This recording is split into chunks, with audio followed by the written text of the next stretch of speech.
Hello students, मैं निशा आप लोगों के लिए लेके आई हूँ आपकी बहुत ही इम्पॉर्टेंट वर्कशीट नंबर 12 जो कि है परमाणु और अणु पे। तो आज हम जानेंगे कि परमाणु और अणु क्या होता है। तो चलिए अपनी वीडियो को स्टार्ट करते हैं। तो सभी स्टूडेंट्स को आपकी वर्कशीट दिख रही होगी। ये है आपकी वर्कशीट नंबर 12। यहाँ आपको लिखना है अपना नाम, नेम ऑफ द स्टूडेंट, और यहाँ आपको लिखना है अपने क्लास टीचर का नाम। तो पिछली वीडियो में हमने अपना नया चैप्टर शुरू किया था परमाणु तथा अणु। परमाणु और अणु के बारे में हमने थोड़ा बहुत जाना था। हमने रासायनिक संयोजन के नियम पढ़े थे कि रासायनिक संयोजन के 2 नियम पढ़े थे हमने। क्या क्या था वो? द्रव्यमान संरक्षण का नियम और स्थिर अनुपात का नियम। ये दोनों हमने पढ़ लिए थे पिछली वीडियो में। अब हम बात करते हैं परमाणु और अणु होते क्या हैं। तो आपको यहाँ दिख रहा होगा ज्ञान और जिज्ञासा एक दूसरे के साथ बातें कर रहे हैं परमाणु और अणु के बारे में कि ये क्या होते हैं और इन्हें कैसे हम डिफाइन कर सकते हैं। तो हमने जो पहले 2 चैप्टर किए थे अपने हमारे आसपास के पदार्थ, वहाँ मैंने आपको बताया था कि ये जो पदार्थ होते हैं वो बहुत ही छोटे छोटे कणों से मिलके बने होते हैं। उन कणों की विशेषताएं हमने डिस्कस की थी। ठीक है, तो ये जो छोटे छोटे कण होते हैं जिनसे मिलके पदार्थ बनते हैं, वैज्ञानिक तौर पे हम इन्हें अणु कहते हैं। ठीक है, हम इन्हें अणु कहते हैं। अब ये जो अणु होते हैं ये सभी पदार्थों की मूलभूत इकाई कहलाते हैं। यानी कि शुरुआत कहाँ से होती है पदार्थ की? इन्हीं अणुओं से होती है। ठीक है, और ये अणु जो होते हैं ये खुद बहुत ही छोटे छोटे कणों से मिलके बने होते हैं।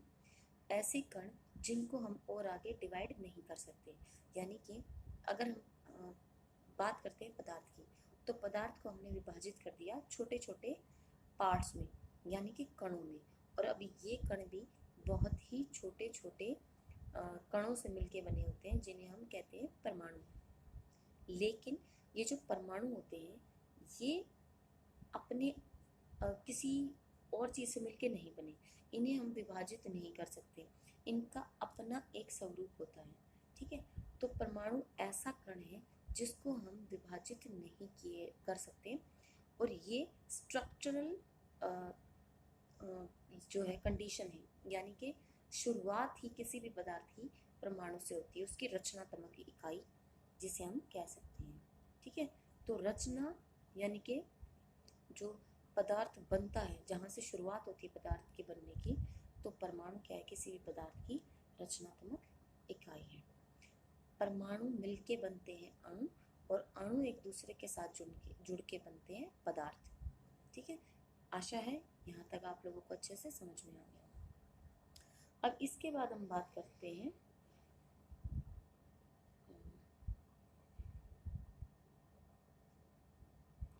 परमाणु के आकार की, कि परमाणु का जो आकार होता है वो कितना बड़ा होता है।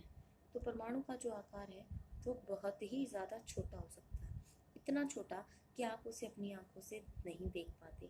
इवन जब हम उसको मेजर करते हैं, मापते हैं कि किस तरीके से हम माप सकते हैं एक परमाणु के आकार को, तो आप पाएंगे कि जो आकार होता है इसका, परमाणु का जो आकार होता है वो 1 मीटर का जो 10 करोड़वां भाग होता है उसके बराबर होता है।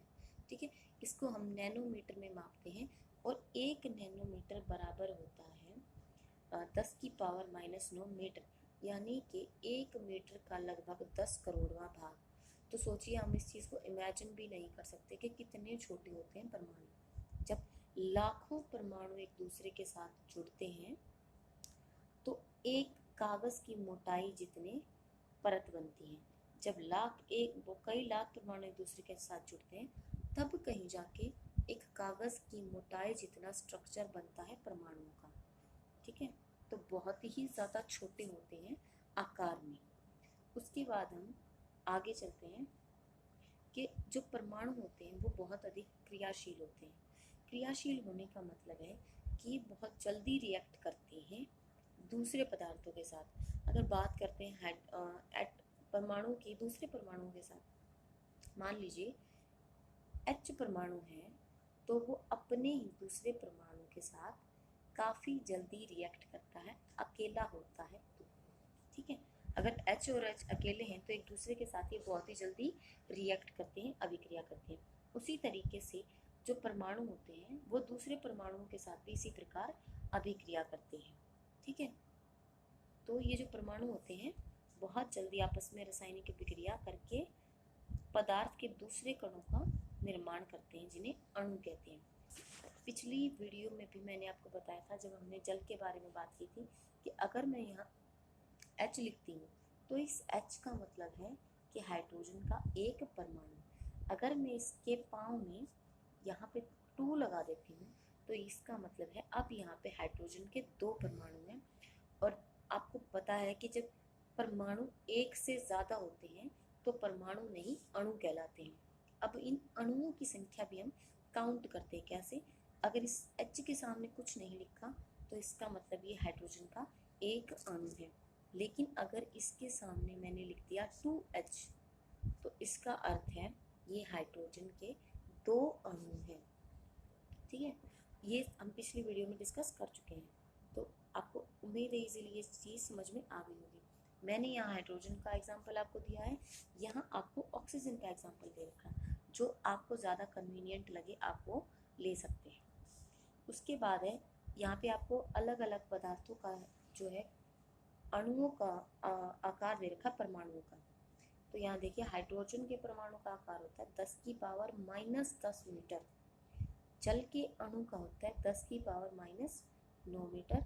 रेत का कण 10 की पावर -4 मीटर। चींटी 10 की पावर -2 मीटर। और तरबूज 10 की पावर -1 मीटर लगभग। तो ये देखिए कि इनके कणों का आकार कितना छोटा है। कंफ्यूज मत होना, बहुत से बच्चे कंफ्यूज होते हैं कि अगर 10 की पावर -10 है तो ये बड़ा है 10 की पावर -2 से। नहीं, ये गलत होगा। ये हम फॉरवर्ड काउंटिंग नहीं कर रहे हैं, आगे बढ़ने वाली काउंटिंग्स हम नहीं कर रहे हैं यहाँ पे, जिसके अंदर जो है 2 बड़ा होता है 1 से, या 3 बड़ा होता है बाकी 2 से, या 4 बड़ा होता है आगे पीछे वाले तीनों से। हम ये फॉरवर्ड काउंटिंग जब हम करते हैं तो बाद में आने वाला अक्षर पहले से बड़ा होता है, लेकिन जब बात करते हैं माइनस की तो सबसे पीछे जो होगा वो सबसे छोटा होगा और जो सबसे आगे होगा वो बड़ा होगा। यानी कि अगर हम यहाँ बात करते हैं तो ये आकार बहुत छोटा है इसके कंपैरिजन में। ठीक है, आई होप इतना समझ में आ गया होगा। इसके बाद हम आगे चलते हैं अपने क्वेश्चंस के ऊपर। पहला क्वेश्चन हमें दिया है कि परमाणुओं और अणु क्या होते हैं, उदाहरण सहित समझाइए। तो परमाणु और अणु, जैसे कि मैंने आपको डेफिनेशन बनाई थी, परमाणु जो है एक ऐसे अविभाज्य कण होते हैं जो कि रचनात्मक इकाई है किसी भी पदार्थ की। यानी कि जब ये आपस में मिलेंगे तो ये अणु का निर्माण करते हैं, और अणु आगे चल के जब एक दूसरे के साथ और ज़्यादा अणु जुड़ते हैं तो वो निर्माण करते हैं पदार्थ का। अब इसमें आप एग्जांपल दे सकते हैं। परमाणु की जब बात करते हैं तो H+H हाइड्रोजन के 2 एटम मिलकर निर्माण कर रहे हैं H2 हाइड्रोजन गैस का। ठीक है, और ये गैस क्या है? एक पदार्थ है। ठीक है, 2 अणु यानी कि 2 परमाणु मिलकर एक अणु बना रहे हैं, किसका? हाइड्रोजन गैस का। और ये क्या है? एक पदार्थ है। आप एग्जाम्पल आप H का दे सकते हैं, हाइड्रोजन का, या ऑक्सीजन प्लस ऑक्सीजन के परमाणु का दे सकते हैं। उसके बाद जो हमारा नेक्स्ट क्वेश्चन है वो है रिक्त स्थान। रिक्त स्थान भरने हमें सबसे पहला है परमाणुओं के आकार को डैश में मापा जाता है। परमाणु के आकार को nm यानी कि नैनोमीटर में मापा जाता है। उसके बाद है nanometre is equal to dash metre. 1 nanometre किसके बराबर होता है? ऊपर हम पढ़ के आए हैं, 1 नैनोमीटर बराबर होता है 10 की शक्ति -9 मीटर की। ठीक है, उसके बाद है जल का अणु। तो जल का जो अणु होता है वो 10 की पावर -9 मीटर और 1 नैनोमीटर के बराबर होता है। आकार दे रखा है, तो ये आपको कैलकुलेट करना है कि कितना होगा। उसके बाद जब हम आगे चलते हैं, जो नेक्स्ट क्वेश्चन है हमारा, ये है हाइड्रोजन का परमाणु डैश नैनोमीटर और डैश मीटर होता है। सेम जल के अणु वाला जो ये हमारा क्वेश्चन है, इसके जैसा है। तो आपको दिख रहा होगा 10 की पावर -9 मीटर किसके बराबर होता है? 1 नैनोमीटर के। और हमें बताना है कि 10 की पावर -10 मीटर किसके बराबर होता है, क्योंकि क्वेश्चन में हमसे पूछा गया है कि हाइड्रोजन के एक अणु कितने नैनोमीटर और कितने मीटर के बराबर होता है। तो नैनोमीटर जो है आप बता नहीं पाएंगे, क्योंकि पहले हमें वो निकालना पड़ेगा। मीटर आपको दे रखा है 10 की पावर -10 मीटर, और नैनोमीटर हमें निकालना है। तो एक बहुत ही आसान से फार्मूले से मैंने यहाँ पे निकाल रखा है। आपको याद होगा मैथ्स के अंदर हमारे चैप्टर होते थे पावर्स वाले, के जो नंबर्स के ऊपर पावर होती है हम उन्हें किस तरीके से सिंप्लीफाई कर सकते हैं, कैसे उन्हें ऐड कर सकते हैं, क्या फिर उन्हें डिवाइड करते हैं, मल्टीप्लाई करते हैं। तो ये सब रूल्स हम पढ़ते हैं, ठीक है। आपके मैथ्स में आप पढ़ रहे होंगे। तो करते क्या है कि अगर बेस सेम होता है, मान लीजिए यहाँ पे 10 है और 10 की पावर 2 है, और मल्टीप्लाई हमें उसको करना है 10 की पावर 3 से, यानी कि जो बेस है वो 10 है और वो सेम है। तो जब इसको हम मल्टीप्लाई करते हैं तो पावर जो होती है वो ऐड हो जाती है। तो यहाँ पे आप देख रहे हैं कि हमें क्या चाहिए? 10 की पावर -10 चाहिए। और आपको पता है कि जो -10 है वो -9 से छोटा है, और छोटा यानी कि हमें पीछे वाला कम नंबर निकालना है। तो कम निकालने के लिए हम क्या करेंगे? हम इसको डिवाइड करेंगे सेम बेस से। हमारा बेस क्या है? 10 है, तो एक ही डिजिट हमें पीछे जाना है, तो हम इसको 10 से डिवाइड करेंगे। और ये जो डिवीजन का जो रूल है वो इक्वलिटी साइन के दोनों तरफ लगेगा, यानी कि 1 को भी हमें डिवाइड करना पड़ेगा 10 से। तो अब हम क्या देखते हैं कि जब हम इसको डिवाइड करते हैं 10 से, तो क्या है? बेस सेम है और डिवाइड हो रहा है, तो पावर जो है वो घट जाएंगी, यानी कि -9 और -1। ऐसा होने पे हमें जो वैल्यू मिलेगी वो होगी 10 की पावर -10 और इक्वल टू है 1/10 की। मैंने यहाँ पे मैथमेटिकली आपको समझाने के लिए जो है यूनिट नहीं लिखी है। इस क्वेश्चन के ख़त्म होने के बाद आप यहाँ पे अपनी यूनिट लिखेंगे कि 10 की पावर -10 मीटर बराबर है 1/10 नैनोमीटर के। तो जो हमारा नेक्स्ट क्वेश्चन है उसके अंदर आपको किन्हीं भी 3 परमाणुओं के नाम लिखने हैं।